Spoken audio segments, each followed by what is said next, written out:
What is good, Newt Gaming Crew? This is your host, Newt Gaming, and welcome back to another exciting and fire video, man. Thank you guys so much for tuning in for today's episode. Make sure you click the subscribe button if you have not, and give this video a thumbs up if you are liking the vibes and the content. Thank you guys so much for tuning in for today's episode.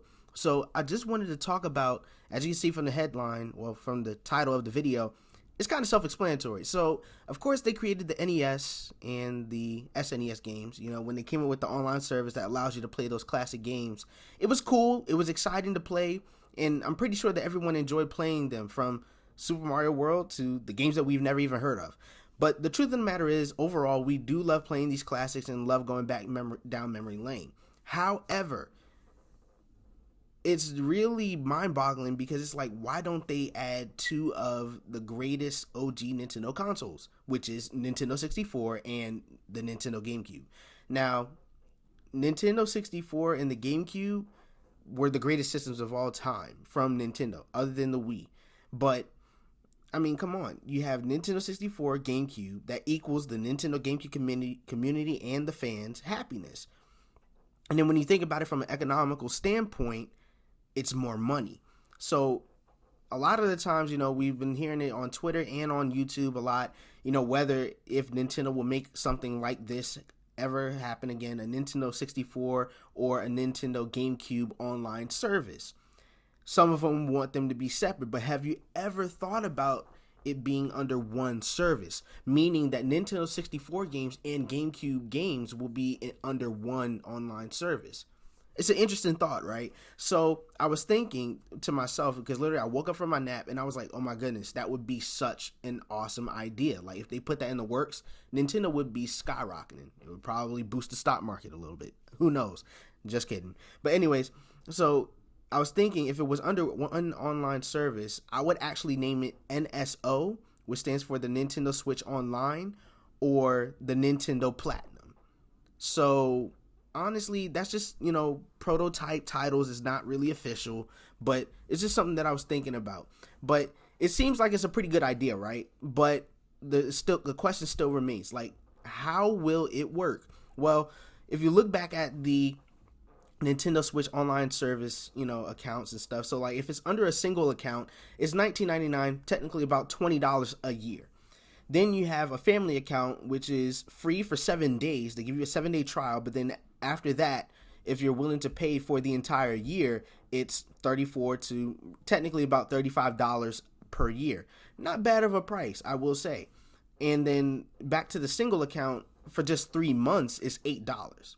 Now, if they incorporated the GameCube and the N64 feature within the online service, meaning that, you know, you can play the GameCube games and the N64 games, well, the prices, I'm assuming that they're going to have to go up just for the sake of the value behind these games and how much people are willing to plop down, you know, for, you know, plop down cash for these games. So if this was under a single account, I can actually see the 3-month service going up by $4. So instead of paying the $8, they'll end up paying $12 for 3 months.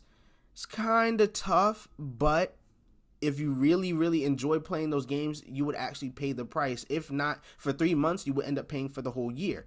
Now, I know that $20 a year is already like a cool price, but if they added the GameCube and the N64 feature, like I said, I can see them boosting it up maybe to $5. The max would be $10. So somewhere between paying for the whole year, $25 to $30 per year, which is really, really good, comparing it to Xbox and to PlayStation. So Xbox is like $60. I don't really remember how much PlayStation is, but I know that it's close to Xbox. But anyways, the family account, I can see that being added on maybe like $10. Instead of paying $35, you're actually paying $45 because it's like a family account. But then again, who knows? This is just like ballpark figures, just for time's sake. I was just thinking about it. But that is one of the reasons that I think that, you know, if people really want this, it all comes down to supply and demand. the certain amount of games that get released and people like them, the more money they're willing to plop down to be able to experience and relive those moments as they did back in the 90s and back in the early 2000s. So honestly, if the feature was possible with Nintendo 64 releasing their games, I can see about 12 games being released on the initial launch for Nintendo 64. And that means that over time they'll add the games, and of course Nintendo 64 had special edition games, so they'll also incorporate those into the online feature.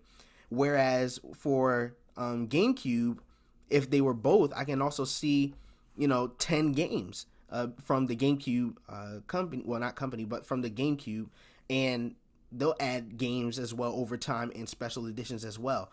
So by the time that you sign up for the initial launch for that service, I can actually see them doing special edition accessories, giving you an N64 controller, 2 of them for the multiplayer, and then 2 GameCube controllers for the Nintendo Switch. So, and that's like memorabilia or collector's item type stuff.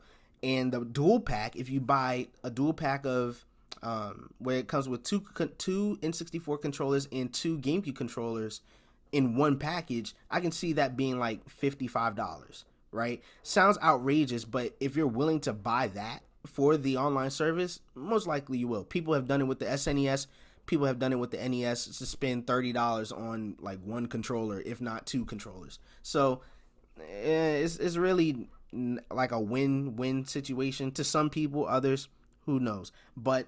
And if it was one or the other, I can see them, if they were trying to purchase one, I can see it being about $35. So it depends on which one you're trying to go for. Now, as far as the service, I definitely see the multiplayer local happening and the online happening.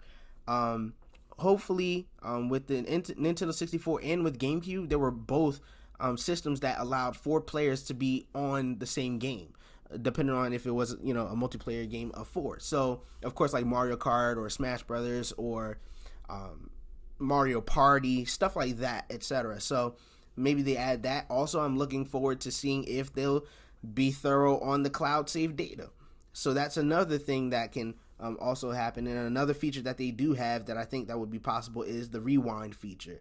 And then lastly, the checkpoint save. But that's just one of the ideas that I actually had, and many people have even thought about recently when it came down to whether they're going to have a Nintendo Direct, whether they're going to release certain characters for certain games, or certain games are going to come out. A lot of people were anticipating a Direct this year, but unfortunately, because of the coronavirus, it's still kind of up in the air. But let me know in the comment section down below, what do you guys actually want to see if this was possible? Do you think that it's possible that they'll make a Nintendo 64 and GameCube service, online service? And would you be willing to pay for it? Also, when would you like to see this? And what kind of games would you like to see on Nintendo 64 or from Nintendo 64 and from the Nintendo GameCube? But that's going to wrap it up for today's episode. Thank you guys so much for tuning in for today's episode. I really appreciate it. Thank you so much. Give this video a like. Also, don't forget to subscribe if you enjoyed this video and you love the content. You know what to do. Like, share, comment, and subscribe, and join the NewtGaming Crew. Also, don't forget to follow me on my social media at NewtGaming 2020 on Twitter. Thank you guys so much for tuning in for today's episode, and we are out here.